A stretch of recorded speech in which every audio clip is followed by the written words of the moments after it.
ओम अज्ञानतिमिरान्धस्य ज्ञानाञ्जनशलाकयः चक्षुरुन्मिलितं येन तस्मै श्रीगुरुवे नमः। हरे कृष्णा।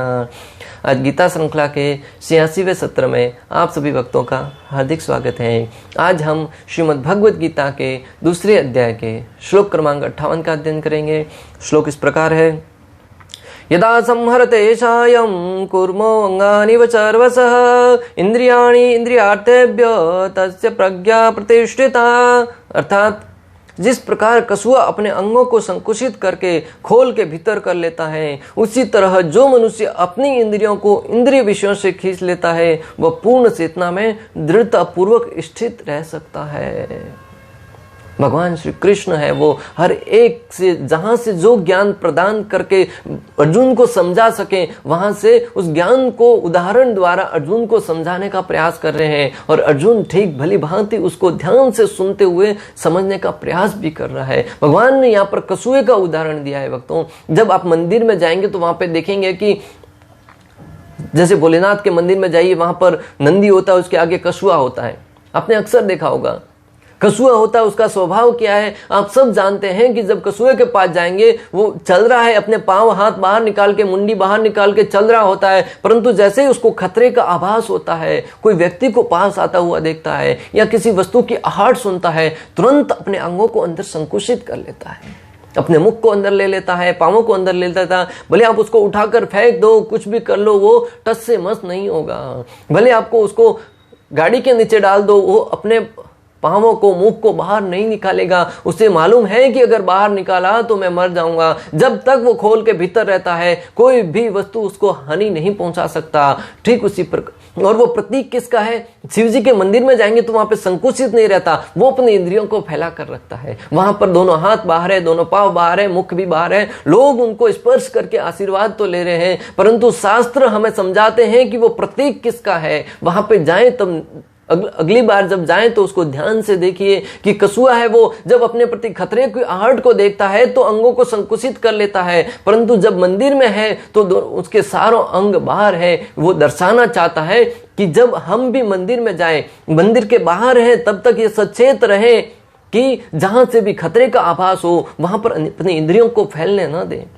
जहां से हम सुनते हैं किसी की बुराई सुनने से हमारा हृदय है वो धीरे धीरे अशुद्ध होता जाएगा, तो ग्राम्य वार्ता में न पढ़ के मात्र भक्ति से संबंधित है वही ज्ञान सुना जाए, जो आपके जीवन के लिए उपयोगी है वही ज्ञान सुना जाए। जब आपके भोजन की बात आती है, जिह्वा की बात आती है, तो वहां पर अगर वहां से बाहर स्वादिष्ट के लिए मात्र और मात्र जीवा को तुष्ट करने के लिए ऐसे व्यंजनों का भोजन करेंगे, सेवन करेंगे जो आपके अंदर है वो अनेक प्रकार के कामों को बढ़ाने वाला होगा, हृदय के अंदर अनेक प्रकार की ग्रंथियों को पैदा करने वाला होगा, तो उस से बचते हुए मात्र कृष्ण प्रसाद, भगवत प्रसाद ही प्राप्त करें। जब आप स्पर्श इंद्रियों से अनेक प्रकार के लोगों को स्पर्श करने का आनंद की अनुभूति लेने का प्रयास करेंगे, वो भी आपके कर्मों के फल का ही निर्माण करेगा। इसलिए जब बाहरी जगत में रहे तो इन सारी की सारी इंद्रियों को, चाहे कान है, आंख है, नाक है, जीवा है, आपके शरीर के जितने भी इंद्रियां हैं, उनको उन लोगों से दूर रखते हुए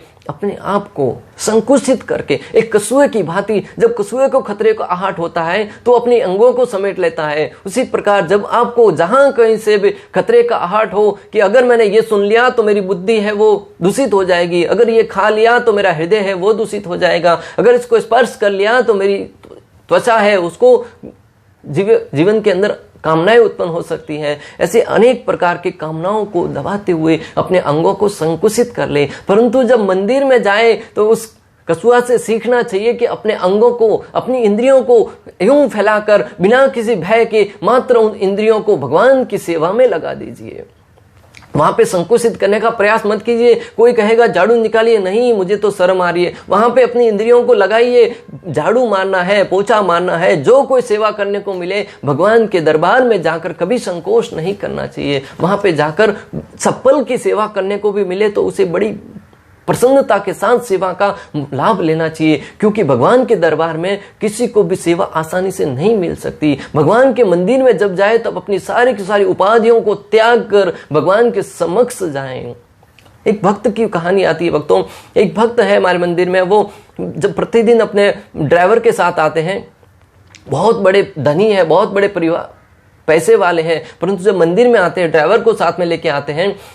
जब बाहर रहते हैं घर में तब ड्राइवर और उनकी अलग अलग पोजीशन रहती है, वो अपनी मर्यादा को ध्यान में रखते हुए रहते हैं। परंतु जब मंदिर में आते हैं, कथा के लिए नीचे बैठ जाते हैं सुनने के लिए गुरु महाराज के समक्ष, तब उनका ड्राइवर और वो दोनों साथ में बैठते हैं। ड्राइवर है वो संकोच करता है कि मैं अपने मालिक के पास कैसे बैठूं, परंतु वो अपने आदर्श द्वारा सिखाते हैं कि जब मंदिर में आए तब सारी उपाधियां बाहर, जब मंदिर से बाहर जाएंगे तब तुम मेरा नौकर और मैं तुम्हारा सेठ, परंतु जब मंदिर में है तो हम सब कृष्ण के सेवक हैं।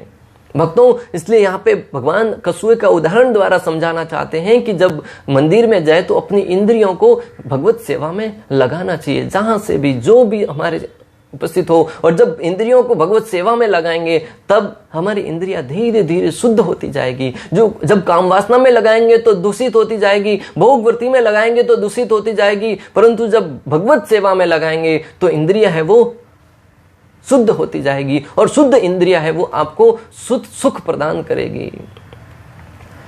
किसी योगी भक्त या आत्मसिद्ध व्यक्ति को की कसौटी यह है कि वह अपनी योजना के अनुसार इंद्रियों को वश में करने का कर सके, किंतु अधिकांश व्यक्ति अपनी इंद्रियों के दास बने रहते हैं। किसी योगी या महान भक्त की यह निशानी है कि वो अपनी शक्ति से, अपने सामर्थ्य से भगवान के ऊपर आश्रित रहकर अपनी इंद्रियों को वश में करते हुए इंद्रियों का स्वामी बना रहे।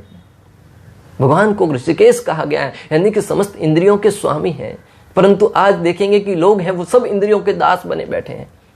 कहा जाता है कि कृष्ण दास बिंदास और माया दास उदास। जो कृष्ण का दास बन जाता है वो हमेशा बिंदास रहता है। अर्जुन का उदाहरण आता है भक्तों, जब कुरुक्षेत्र के युद्ध स्थल में भीष्म पितामह दूसरे दिन सारे पांडवों को मारने वाले थे, अर्जुन है वो घोड़े बेच के सोया हुआ था। तब कृष्ण आए कि अर्जुन तुम सोए हुए हो, भीष्म पितामह ने प्रतिज्ञा की है कि कल तुम 500 भाइयों का वध कर देंगे, तुम्हें जरा सी भी चिंता नहीं है।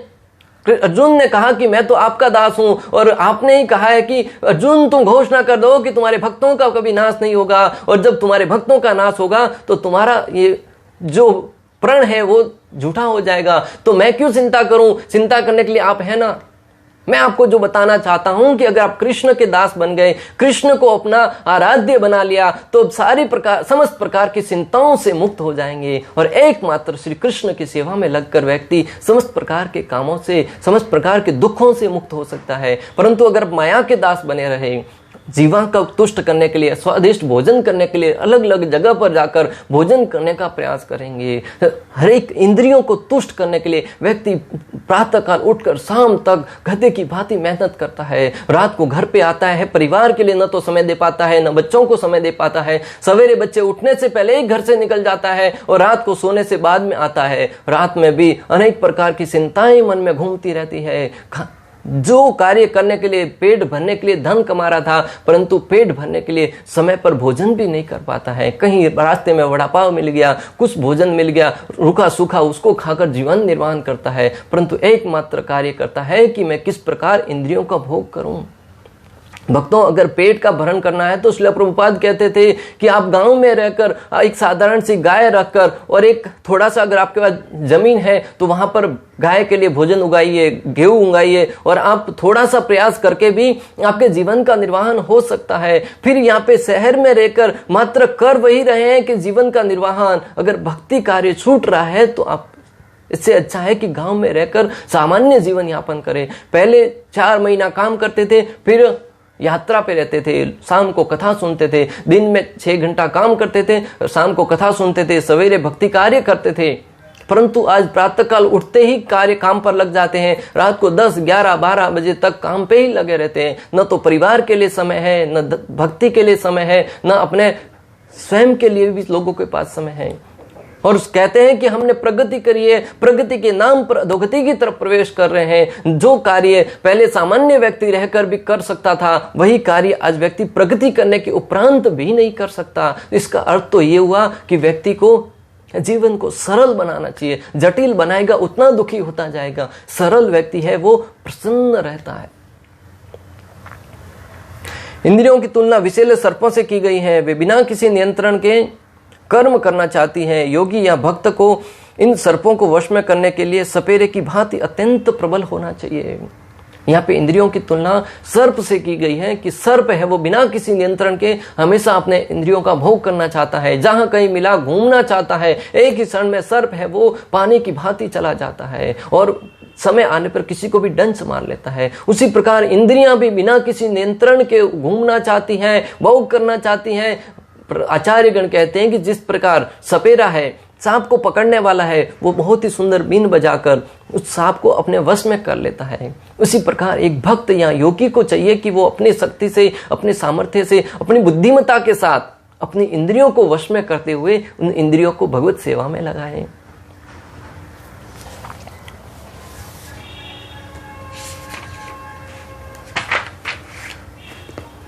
जब मंदिर जाए तब व्यक्ति को अपनी उपाधियों को बाहर छोड़कर जाना चाहिए। जब पहले ही कहा कि जब व्यक्ति मंदिर जाए तो अपनी उपाधियों को बाहर छोड़ के जाना चाहिए, पास लेकर अंदर नहीं जाना चाहिए।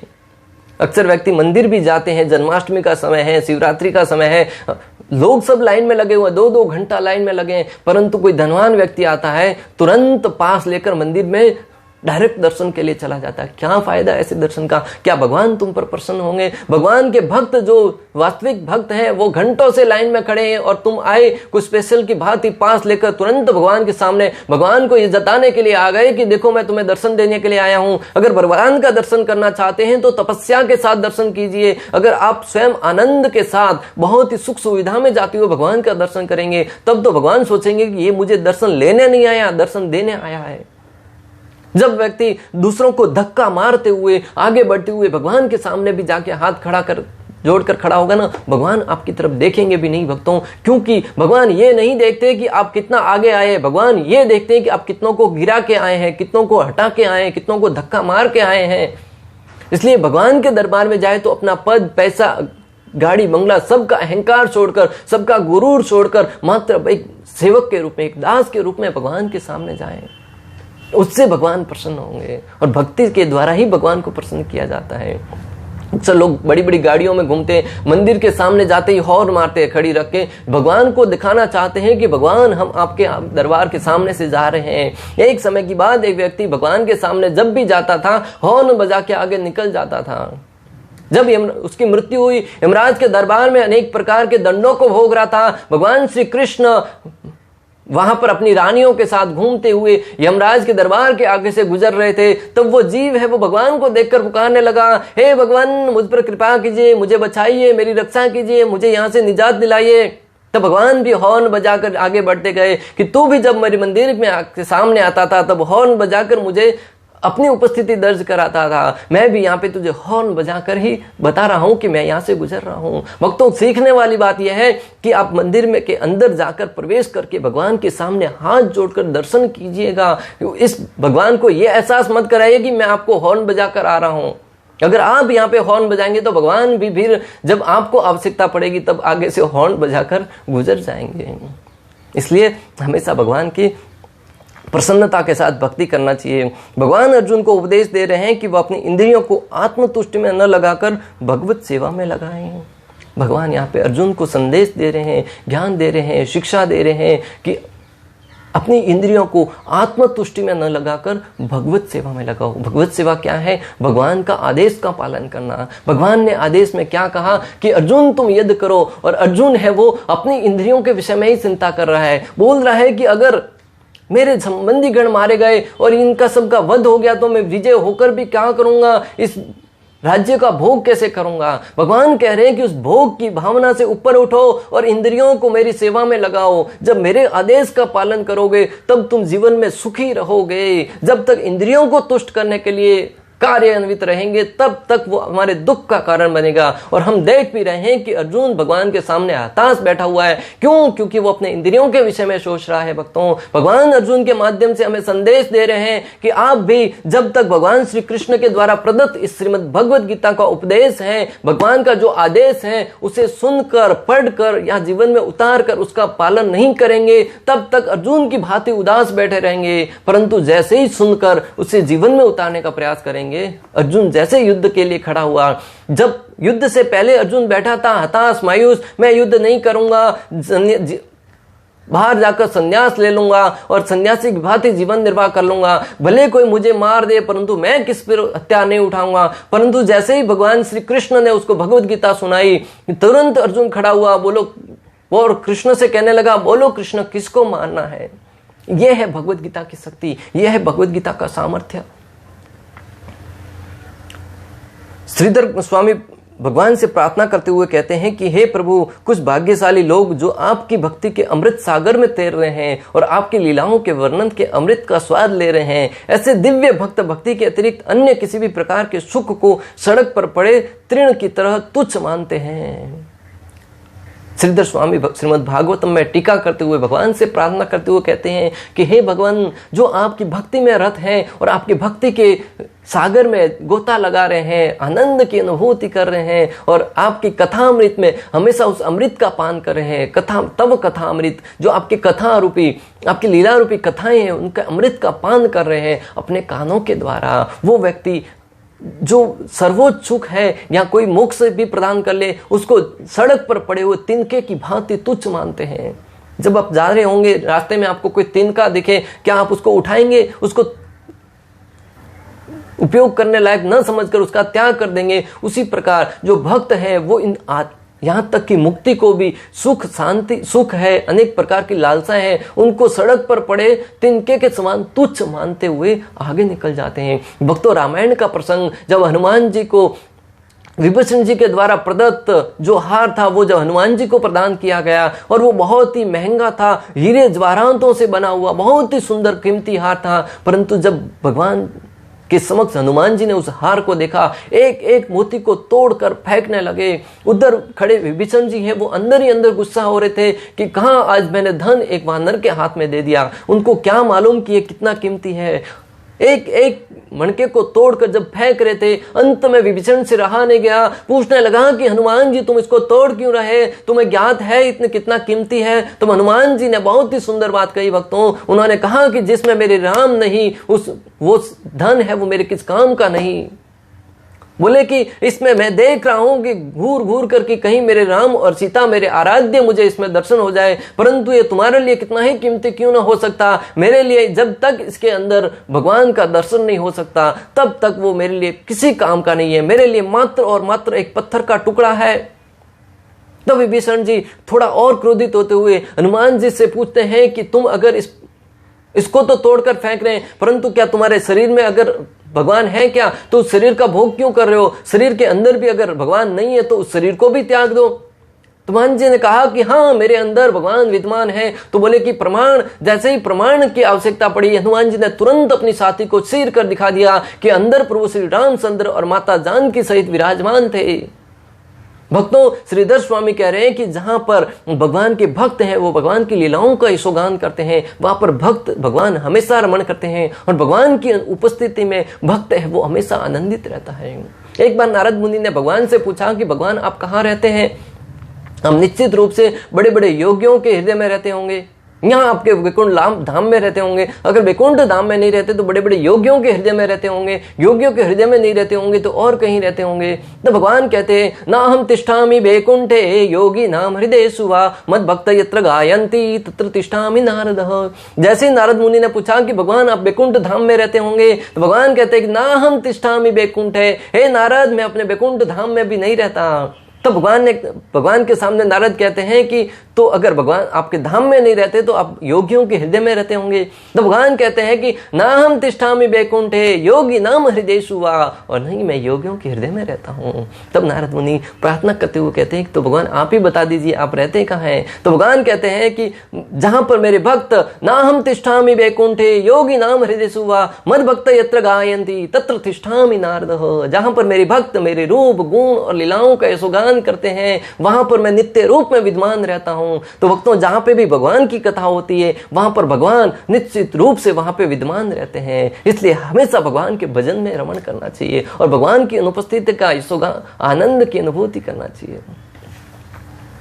जब मनुष्य को पूर्णतया ज्ञान हो जाता है कि वह किसी परिवार, समाज या देश से नहीं अपितु मात्र कृष्ण से संबंधित है, तब उसे अनुभूति होती है कि उसे अपनी शक्ति का संप्रयोग भी कृष्ण की सेवा के लिए ही करना चाहिए। जब मनुष्य को ये अनुभूति हो जाती है कि वो किसी परिवार, देश, राष्ट्र उससे संबंधित नहीं है, उसका संबंध मात्र श्री कृष्ण से है, उसका संबंध है वो कृष्ण के दास के रूप में मात्र है, तब वो तो अनुभूति होती है तो अपनी शक्ति का प्रयोग कृष्ण की सेवा के लिए ही करने लगता है। हम अक्सर अपनी उपाधियों में बड़े रहते हैं, मैं इस परिवार का सदस्य हूँ, मैं उस समाज का सदस्य हूँ, मैं उस घराने का सदस्य हूँ, मैं उस देश का निवासी हूँ, मैं वो फलाने व्यक्ति से संबंधित हूँ। जब तक इन उपाधियों में लगे रहेंगे ना, तब तक हम भगवान से संबंध नहीं बना पाएंगे। अगर किसी के अंदर ये भावना भी है कि मैं तो बहुत ही गरीब हूं, मैं तो बहुत ही छोटा आदमी हूं, ये भावना भी एक प्रकार की उपाधि है, ये भावना भी आपको भगवान से जोड़ने में बाधा बनती है। इसलिए हमेशा हर एक प्रकार की उपाधि को त्याग कर, भले अच्छी हो, सर्वश्रेष्ठ हो, नीच हो, हर उपाधि को त्याग कर मात्र कृष्ण का दास हूं, इस रूप में कृष्ण को समर्पित होइए। और उस भाव से जब कृष्ण की भक्ति करेंगे तब भगवान श्री कृष्ण आपके ऊपर कृपा करेंगे और उस अवस्था में व्यक्ति परम प्रसन्न रह सकता है। एक भक्त ने गीता का अध्ययन द्वारा श्री कृष्ण को भी आकृष्ट कर दिया। भगवान है, वो कहा था ना पहले कि भक्ति के वश में है। एक समय की बात, एक भक्त अपने गुरु के कहने पर भगवत गीता का अध्ययन करने के लिए वन में चले गए। 10 साल, 20 साल, 30 साल तक भगवत गीता का मात्र अध्ययन करते रहे। न किसी प्रकार का कोई प्रजल्प की बातें, न किसी प्रकार के सांसारिक आनंद की बातें, मात्र और मात्र श्रीमद् भगवत गीता का पाठ करते थे। प्रतिदिन भगवत गीता का अध्ययन करते थे और बहुत ही सुंदर श्लोकों के द्वारा भगवान का यशोगान करते थे, भगवान की वाणी को उच्चारण करते थे। भगवान श्री कृष्ण एक बार उनके सामने प्रकट हुए और उनसे कहने लगे कि हे भगवान, हे महाराज, हे शिष्य, हे साधु, तुम इतने सालों से गीता का पाठ कर रहे हैं, परंतु मैं तुम्हारे गीता के पाठ से जरा सा भी तुम्हारे पर प्रसन्न नहीं हूं। मैं तुम्हारे गीता के अध्ययन से तुम पर जरा सा भी प्रसन्न नहीं हूं। भक्तों, आप और हम होते तो हताश हो जाते कि भगवान ने हम पर कृपा नहीं करी, भगवान हमारी सेवा से प्रसन्न नहीं है। परंतु वो भक्त है, वो नृत्य करने लगा, नाचने लगा, झूमने लगा, अनेक प्रकार के गायन करते हुए, भगवान का यशोगान करते हुए नृत्य करने लगा। तब भगवान श्री कृष्ण स्वयं असमंजस में पड़ गए। जो श्री कृष्ण को देखकर हर एक व्यक्ति असमंजस में पड़ जाता है, भगवान है वो अपने भक्त को देखकर स्वयं असमंजस में पड़ गए कि मैंने तो कहा कि मैं तुमसे प्रसन्न नहीं हूं और ये नृत्य कर रहा है। जो रहस्यों में सबसे गूढ़ रहस्य है भगवान, वो अपने भक्त की सिद्धांत को, भगवान भक्त के हृदय को नहीं समझ पा रहे यहाँ पे भक्तों। तो उन्होंने जिज्ञासावश पूछ लिया कि मैंने तो कहा है कि तुमसे प्रसन्न नहीं हूं, फिर तुम नृत्य क्यों कर रहे हो। तब भक्त ने जो बात कही भक्तों, बहुत ही प्रेरणा स्फूर्ति, विशेष रूप से मुझे बहुत प्रेरणा प्रदान करी। उस भक्त ने कहा कि भगवान, भले मेरी सेवा से आप प्रसन्न है कि नहीं, परंतु आपने मेरे भगवत गीता का पठन है उसकी तरफ ध्यान तो दिया कम से कम, और उस ध्यान को देते हुए आप मेरे समक्ष आए हैं। इससे बड़ी उपाधि मेरे लिए क्या हो सकती है, इससे बड़ी उपलब्धि क्या हो सकती है जो भगवान को अपने समक्ष बुला सके। इतनी शक्ति है श्रीमद् भगवत गीता में कि वो भगवान की शक्ति को, स्वयं भगवान को अपने सामने खींचते हुए, अपने प्रेम के वश में होकर खींचते हुए अपने पास लेके आ सकती है। भक्तों, उस भक्त ने भगवान के चरणों में प्रार्थना करते हुए बहुत ही सुंदर प्रार्थना करी और भगवान को प्रसन्न किया। तब भगवान ने कहा कि मैं तुम्हारी परीक्षा ले रहा था, मैं तुमसे प्रसन्न हुआ, मांगो क्या मांगना चाहते हो। तब उन्होंने कहा कि मुझे ऐसी शक्ति दीजिए कि मैं आपकी भक्ति में संलग्न रहूं। उन्होंने कोई मुक्ति की कामना नहीं करी, किसी प्रकार की सिद्धि की कामना नहीं करी, किसी प्रकार के धन लाभ की कामना नहीं करी। भक्तों, बहुत ही सुंदर सीखने वाली बात है कि जब भी भगवान से मंदिर में जाए तो भगवान से मात्र भक्ति का मांगना चाहिए। इस प्रकार श्लोक क्रमांक 58 में का भक्ति वेदांत तात्पर्य पूर्ण हुआ। अंत तक हमारे साथ बने रहने के लिए आप सभी का हृदयपूर्वक, प्रेम पूर्वक बहुत बहुत धन्यवाद। श्रील प्रभुपाद की जय। श्री श्री राधा गोपीनाथ भगवान की जय। श्रीमद् भगवद गीता की जय। हरे कृष्णा कृष्ण कृष्ण हरे हरे, हरे राम राम।